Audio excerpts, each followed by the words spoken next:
Everyone, welcome back to my channel, and for today's video guys, andito po tayo sa isa sa mga best property right now na may offer ko.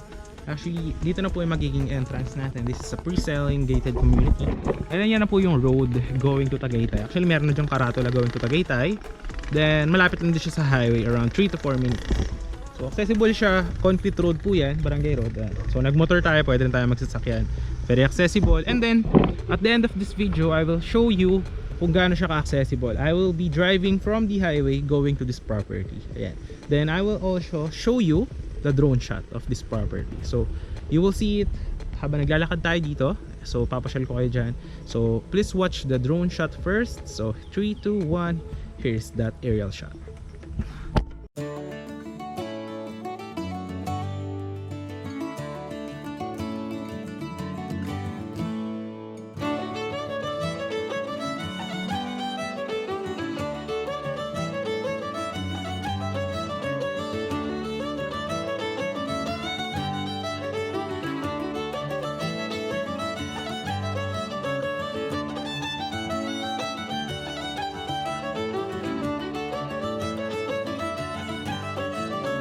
So this one will be a concrete road, 8 meters wide, no?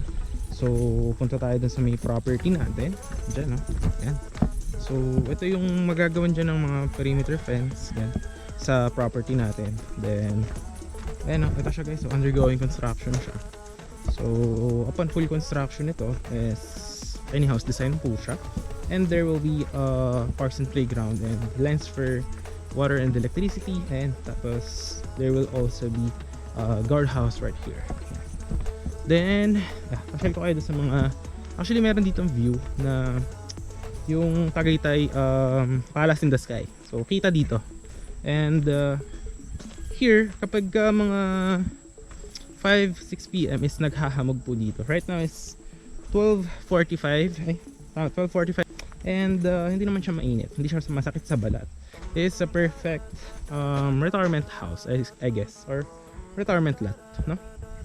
So this is a good investment. Actually this one, makita nyo dito yung tracing natin. So this will be a 10 meters concrete road, main road. Yan, from there, yan, up to there. Yan, 10 meters wide. There, tapos yan, perimeter fence yan, paikot ng property. So ikot tayo guys. Tapos yan, ile-level din yan yung mga lupa natin. Mataba actually lupa dito. So tara, let's go. Ayan yung mga equipment guys. Backhoe. Actually dito ay wala na available dito ng mga lots, no? Puro kasi yung mga available, no? Para makita nyo din. Bigat tong helmet. Siguro yan. Iwan ko muna dito. Sa may stick. Iwan natin dyan para dahil mabigatan. Ito eh. Iwan ko muna. KYT, not sponsored. Ayan. So tara, ito tayo guys. Ayan guys, ito yung weather vibes dito. Pag gabi dito guys, malamig. Ngayon kaya ako pawis kasi nagmotor lang ako, medyo mainit din. Mainit kasi makina ng motor. So ayan. Malapit tong property actually. Tapos ito yung 10 meters na road. Ayan. Tapos Palace in the Sky doon, yung view. Actually dito may available lots pa dyan eh, dito. Yan. Tapos around there yan yung mga available lots din dyan. Kita nyo naman front na itong property, napakasariwa ng hangin. Ay doon sa mga iba pang available. Ay, para pala makita nyo muna ano ba itsura nitong property natin, kasi this one is a pre-selling one. So sample lang ko kayo ng mga drone shot ng mga finished constructed natin ng mga property. So I will show it on this video in 3, 2, 1. Here is the finished projects.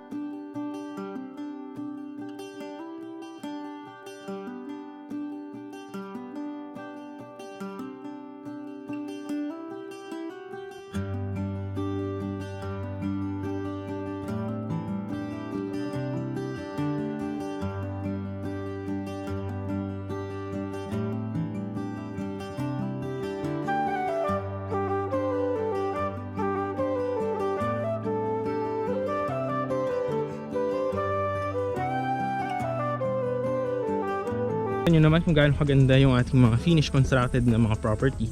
So concrete roads, tapos dyan i-develop po yung mga lupa, no? Sure, maganda, good for retirement talaga, investment siya. And napakadaling tumaas ng property dito sa Cavite dahil ang daming development, lalo yung mga roads, accessibility, balitaan nyo. Tapos yung mga Calax, tagos na yan dito, malapit na actually yung Calax doon. From the SLEX or South Luzon Expressway, Calax, diretso labas mo na Silang, which is Silang Cavite, very near to Tagaytay. Doon na yung Tagaytay eh. So yun, yun yung Palace in the Sky dito sa taas guys, makikita nyo. Tara, tayo. Medyo mainit na, tirik na yung araw. Alright, so yun, yun o, yun yung Palace in the Sky. Ayan, doon. Tapos ito, magiging concrete roads din po ito. Ayan. Actually meron na ditong mga tanda. Ito, kita nyo, pakita ko sa inyo. Ayan, ito yung magiging tanda. Ayan, yung stick na to up to here. Ayan, dito. Yan yung magiging mga concrete road up to there. Ayan. Kaso kasi nag-uulan ngayon kaya tumubo na yung mga damo. Pero may tracing na yung nakaraan. So guys, may mga available lots din tayo dito. Ayan. And there, may available lots din dyan. Actually highway na yan dyan eh. So lakad tayo dito para makita nyo din yung laki na itong property. Ito nyo naman yung drone shot nito. Actually malaki, malapad itong property natin ito. Ayan. Ito, tatanggalin to lahat ha pagka nag-develop, turn over sa inyo. Tanggalin po yan lahat. Alright, so galagala tayo guys.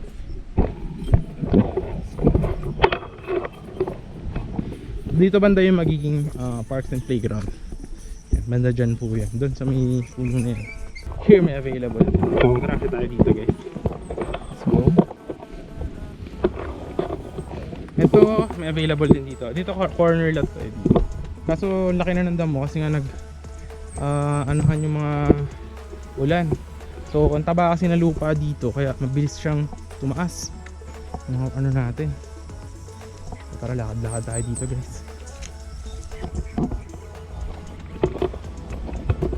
Ito magiging concrete road yan ito. Yan, up to there. Hindi lang kita, ayun ko kita sa camera pero yan, magkakaroon dyan ng roads. Tapos dyan, available din dito perimeter fence na yung sa likod niyan na ang height is around 2 meters. Actually ito, sakop pa rin yan ng property hanggang doon sa dulo. Ayan, okay? Kaso hindi pa siya kita masyado. So ayan guys, tuloy-tuloy tayo dito mag-ikot. Pakita ko pa sa inyo ang lambot ng lupa, ang ganda, taba. Ayan guys, ito magiging concrete road din to. Ito ile-level pa to yung lupa. Kita nyo naman gaano sa kataas, di ba? So ayan, ito yung palatandaan yan, concrete road up to here. May stick dito eh. Ayun oh. Doon. So i-clear out din to. Actually clear out na to nun eh, kaso mataba kasi lupa dito. Mabilis tumubo yung mga taba. Pero once na mag ano na yan, mag construction ng concrete, hindi na siya matutubuan. Yan hanggang dyan yun guys oh. Tapos yan, syempre mababa siya, i-level din yan. Actually taas agad ng dami. So yan. Tapos may concrete road yan, padiretso doon. Yan, may tracing na yan eh. Dito may available lots pa dito. May available lots pa dyan. 150 square meter, may 200, 250. Yan. Dito yung magaganda. Dito matalas-talas din oh. Tignan natin guys, para makita nyo din. Kita nyo na yung view. Kita nyo? Dito may available din dito guys, 150 square meters. Lakad pa tayo guys, let's go. Putin natin to. Malamig naman eh. Ayan guys, doon sa may dulo doon. Malaki to guys. Ayun na yung ano, actually Aguinaldo Highway. Ayun yung meron kayo makita ng poste ng kuryente. Aguinaldo Highway. Ayan. Tapos dito yan yung concrete road ito. Yan up to there. Tapos yan, may mga available yan dyan. May mga available din dito. Yan. Pero alam ko nakita nyo naman sa drone shot kanina yung ano eh, yung labak na itong property. Magkakaroon din ng parks and playground dyan sa may tabi. Yan. So ang parks and playground dito is dalawa. So pwede rin siyang lagyan ng basketball court, no? Multi-purpose hall, yan. And many more.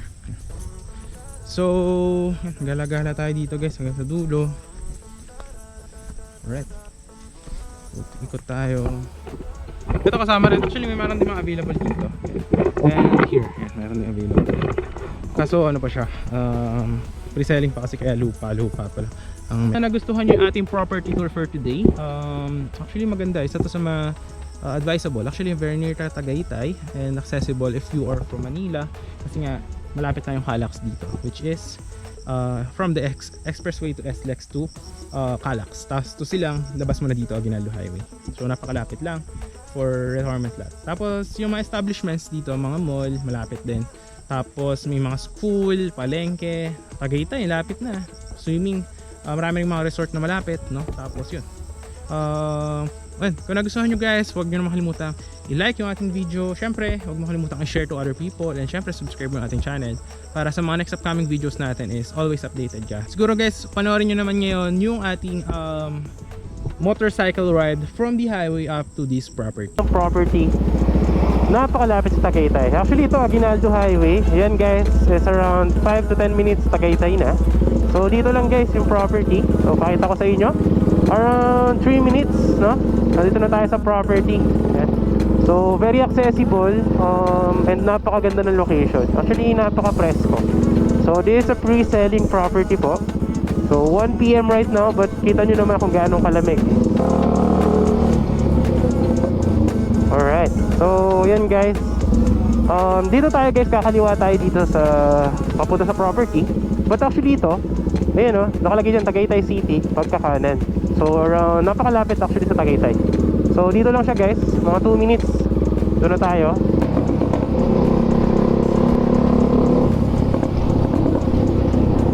Ayun, tatlong lot kasi yun.